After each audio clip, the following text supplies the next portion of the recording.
welcome to the channel Study with Giri Sisters. Okay, we are continuing chapter 15 and exercise 15.2 and I think question number 1 and 2 हमने कर लिया था, तो चलो start करते हैं क्वेश्चन नंबर 3 से. ओके, तो क्वेश्चन नंबर 3 क्या है? एबीसी एक समबाहु त्रिभुज की ऊंचाई 5√3 सेंटीमीटर हो तो त्रिभुज की परिसीमा और क्षेत्रफल ज्ञात करें. मतलब कि एक समबाहु त्रिभुज दिया हुआ है जिसमें इसकी हाइट दी हुई है, तो हमें पेरीमीटर एंड उसका एरिया फाइंड करना है. Okay, then let us suppose that ABC is a triangle. ABC is a triangle. ABC एक triangle है ABC and height is given. Height is given 5√3. 5√3 centimeter. Yes, centimeter. Then we have to find the area and perimeter. Then first of all we have to recall the formula of the height of the equilateral triangle. और समबाहु त्रिभुज की ऊंचाई का formula हमें याद करना होगा, तो उसकी ऊंचाई का फॉर्मूला लिखते हैं the height of equilateral triangle या फिर समबाहु त्रिभुज इक्वल्स क्या होता है, √3/2 इंटू साइड. ये होता है फॉर्मूला. ठीक है, अब हमें पता है कि इक्विलेटरल ट्रायंगल का यहाँ पे हाइट दिया हुआ है कितना, 5√3, तो इसके साथ हमने इक्वल कर लिया. ठीक है, अब 5√3 के साथ हमने इक्वल कर लिया. अब यहाँ से हम साइड निकाल सकते हैं. साइड इक्वल्स क्या हो जाएगा, 5√3 मल्टीप्लाई हो जाएगा ये 2, क्रॉस मल्टीप्लाई 2, और ये √3 डिवीजन हो जाएगा. ठीक है, या फिर आप ऐसे कह सकते हैं कि जब हम साइड निकाल रहे हैं तो ये जो मल्टीप्लाई है सीधे डिवीजन में चला जाएगा, दैट इज √3/2. ठीक है, अब इसको 5√3 है, यहाँ /2 ऊपर चला जाता है ऑब्वियसली, /2 डिवाइडेड √3. √3 कैंसिल हो गया, 5 2 जा 10, मतलब कि साइड कितना आ गया, 10 centimetre. Then the side of a equilateral triangle is 10 centimetre. Then we have to find area. Now area of equilateral triangle side का स्क्वायर दैट इज 10 × 10, या फिर साइड × साइड, भुजा गुना भुजा, दैट इज 100 स्क्वायर सेंटीमीटर. ठीक है, अब हमें find करना है perimeter. Then perimeter of equilateral triangle is, perimeter हमको पता है कि सबको ऐड कर देते हैं, जितने साइड्स होते हैं ऐड कर देते हैं, या फिर यहाँ पे सारे साइड्स इक्वल होते हैं क्योंकि समबाहु त्रिभुज है, तो 3 × भुजा या फिर साइड. 3 × साइड कितना है, 10 है, that is 30 centimetre. This is the required answer. Okay, तो इसी तरीके से क्वेश्चन नंबर 3 बनेगा. Now let me move question number 4. Okay, तो क्वेश्चन नंबर 4 दिया हुआ है, एबीसी एक समद्विबाहु त्रिभुज की समान भुजाओं में प्रत्येक की लंबाई 10 सेंटीमीटर है. मतलब कि समद्विबाहु त्रिभुज है तो ऑब्वियसली 2 साइड्स आर इक्वल होगा, और उसमें दोनों साइड जो इक्वल साइड्स हैं उसमें 10 सेंटीमीटर उसकी लंबाई दी हुई है. आधार की भुजा की लंबाई 4 सेंटीमीटर है, मतलब कि बेस की लंबाई 4 सेंटीमीटर हो तो एबीसी का क्षेत्रफल ज्ञात करना है. बहुत ही इजी है, यहाँ पे सब कुछ दिया हुआ है. जो इक्वल साइड्स है उसका भी दिया हुआ है लेंथ, एंड बेस का भी लेंथ दिया हुआ है, तो हम लोग को बस फॉर्मूला लगाना है और क्षेत्रफल निकालना है, area. Okay, then here it is given the equal sides of isosceles triangle. Equal sides of isosceles triangle equals 10 centimeter. ठीक है, equal side that is at दे दिया है 10 centimeter, that is let a is equal to 10 centimeter. मान लिया कि a 10 centimeter दे दिया है, and again the side base equals कितना दे दिया है, बेस को बी मान लेते हैं, बी इक्वल्स दे दिया है 4 सेंटीमीटर. ठीक है, now area, we know that area of isosceles triangle या फिर समद्विबाहु त्रिभुज आइसोसेलेस ट्रायंगल इक्वल्स, फॉर्मूला होता है half into base root under equal side का square that is a square minus base by 2 का होल स्क्वायर. ये बी है. ठीक है, ये होता है फॉर्मूला. बस फॉर्मूला पे पुट कर दो, 1/2 बेस कितना है 4, या रूट अंडर इक्वल साइड्स कितना है 10 का स्क्वायर माइनस बेस है 2/2 multiply A square, that is इसको काटेंगे तो 2 आ जाएगा, और इसको 100 का स्क्वायर 10 का स्क्वायर 100 माइनस 1 का अच्छा यहाँ पे b इज इक्वल टू 4 था, आई एम सॉरी, b का वैल्यू 4 था, तो 2 टू ज़ा 4, दैट इज 2 का स्क्वायर है क्या है यहाँ पे 4, ठीक है।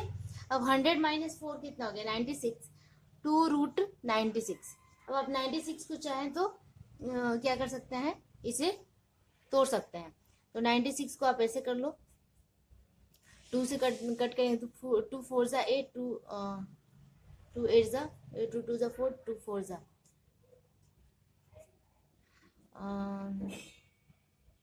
दैट मीन्स कितना आ गया, इसको मैंने पेयर बैठाया तो 2 2 ज़ा 4, यानी कि पेयर से जो रूट के बाहर क्या निकलेगा, यहाँ तो पहले से रूट 2 है और बाहर और दो दो 2 और निकल जाएगा, और रूट के अंदर क्या हो जाएगा रूट 6, तो यहाँ पे 6 सबको मल्टीप्लाई कर देंगे तो 8 root 6 square centimetre, this is the answer, ठीक है, this is the answer.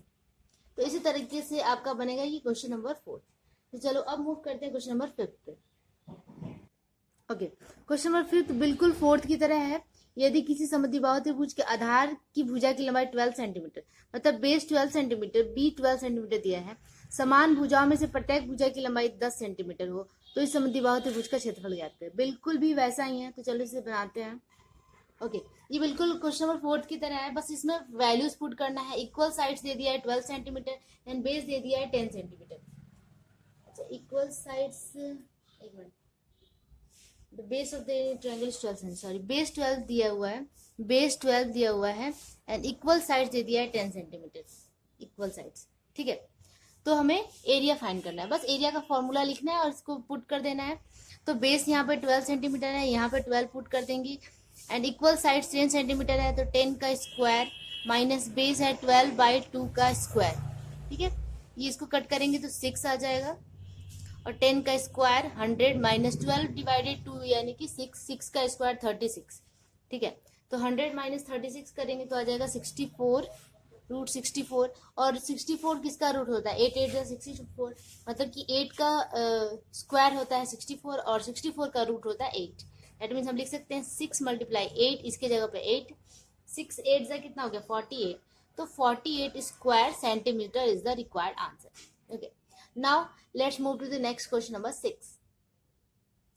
Okay, तो क्वेश्चन नंबर 6 देखिए, एक समद्विबाहु त्रिभुज की परिसीमा 544 सेंटीमीटर हो, समान भुजाओं में से प्रत्येक भुजा की लंबाई आधार की भुजा का 5/6वां भाग हो, तो त्रिभुज का क्षेत्रफल ज्ञात करें। मैं एक बार और एक्सप्लेन करती हूँ इसको।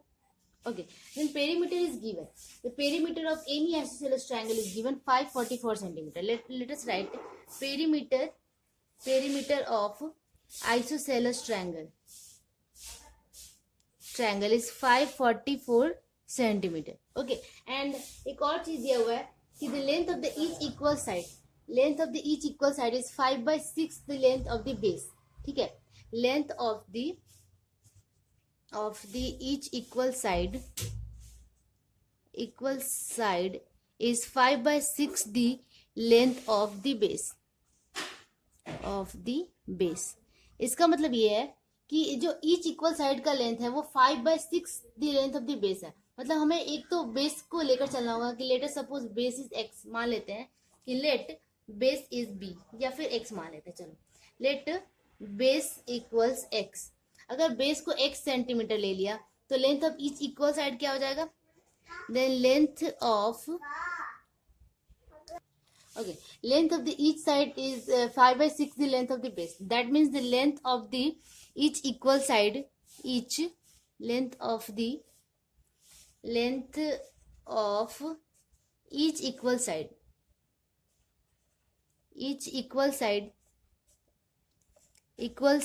इक्वल्स कितना हो जाएगा 5/6 multiply x, that is 5x/6 centimeter. तो length of the each equal side कितना हो गया 5x/6 centimetre.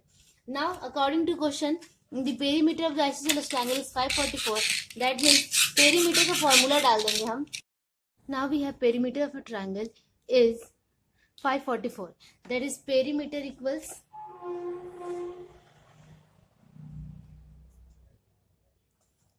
554 centimetre. Okay, perimeter हम निकाल सकते हैं, तीनों को ऐड कर देंगे। पहला साइड है x, मतलब बेस है x and length of two equal sides है 5x/6 plus 5x by 6 equals 544। सबको ऐड कर लेंगे, ठीक है। तो इसको ऐड करते हैं हम, एलसीएम लेंगे 6, 544, 6x plus 5x plus 5x, that is 16x by 6 divide is equal to 544। Cross multiply करेंगे अब हम, तो 16x is equal to 6 multiply 544 that is x is equal to 6 multiply 544 divided 16। अब इसको जब इसको रिड्यूस करते हैं, काट छाट करते हैं, तो इसका वैल्यू कितना आ जाएगा, इसका वैल्यू आ जाएगा आपका x इज इक्वल टू 2, ठीक है।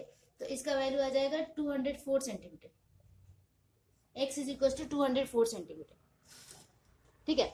जब x का वैल्यू 204 सेंटीमीटर आ गया तो हम easily length of each equal sides भी निकाल सकते हैं। दैट इज हमने बेस x इतना माना था, that is base is equal to base equals 204 centimetre, then the each equal side equals 5 multiply 204 divided 6, ठीक है। तो इसको जब करेंगे तो हमारा हो जाएगा कितना, 170 सेंटीमीटर, ठीक है। तो बेस भी आ गया एंड इक्वल साइड्स भी आ गया। अब यहाँ से हमें क्या फाइंड करना है, एरिया फाइंड करना है। दैट इज एरिया का फॉर्मूला पुट करेंगे, एरिया इक्वल्स टू क्या होता है, हाफ इंटू बेस, है ना। Area equals to half into base, half multiply base कितना है 204, रूट अंडर बेस का इक्वल साइड का स्क्वायर, दैट इज 170 का स्क्वायर, है ना, 170 square minus base by 2, 204 by 2 the whole square, यही फॉर्मूला होता है। बस इसको काटेंगे तो 102 और इसका स्क्वायरिंग कर लेंगे तो ये स्क्वायर बहुत ही बड़ा होगा, 17 का स्क्वायर पता है हमें, तो इस तरीके से कर सकते हैं इसको, 170 है ना, तो 170 दी स्क्वायर माइनस इसको काटेंगे तो 102 स्क्वायर, मतलब कि ए स्क्वायर माइनस बी स्क्वायर। अगर इसे हम चाहें तो 17 या फिर इसका स्क्वायरिंग कर करके, मतलब इसको इसी से मल्टीप्लाई करके इसको इसी से मल्टीप्लाई करके माइनस कर सकते हैं। बट इसका एक और तरीका है कि आप ध्यान से देखो, a square minus b square के फॉर्म में है। अगर हम इसको इस तरीके से लिखें, a plus b into a minus b, that is 102, root under लिख सकते हैं अगर इससे 170 प्लस 102 और 170 माइनस 102 तो भी हमारा इजिली बन जाएगा। कैलकुलेशन थोड़ा सा छोटा होगा, तो यहाँ पे 170 प्लस 102 कितना हो जाता है, 272 मल्टीप्लाई ये कितना आएगा, 170 माइनस 102 68, ठीक है। अभी थोड़ा छोटा डिजिट आ गया, अब इसको हम क्या कर लेंगे, इसका स्क्वायर रूट करेंगे। कैलकुलेशन आप लोग कर लेना, ठीक है, बहुत ही इजी कैलकुलेशन है वो, ये हो जाएगा। दोनों को अलग अलग बांटेंगे और फिर पेयर बैठाएंगे, जोड़ा बैठाएंगे, फिर पेयर करने के बाद वो रूट आ जाएगा 136, ठीक है। तो 102 मल्टीप्लाई 136 आएगा, दैट इज इन दोनों को मल्टीप्लाई कर लेते हैं तो 13872 आई थिंक होगा स्क्वायर सेंटीमीटर। तो यही आपका आंसर हो जाएगा, ठीक है। तो थोड़ा सा कैलकुलेशन इसमें ज्यादा करना है, बट क्वेश्चन बहुत ईजी है, ठीक है, इसमें कोई भी ट्रिक नहीं है, बहुत ही ईजी क्वेश्चन है। ओके, तो इस तरीके से बनेगा क्वेश्चन नंबर 6, और आई थिंक 6 के साथ नेक्स्ट क्वेश्चन हम अगले वीडियो में करेंगे, ठीक है। तो होप आप लोग को इतना सॉल्यूशन समझ में आया होगा। अगर समझ में आया होगा तो प्लीज लाइक एंड सब्सक्राइब जरूर कीजिए एंड शेयर भी कीजिए। ओके, तब तक के लिए कीप प्रैक्टिसिंग, बाय बाय।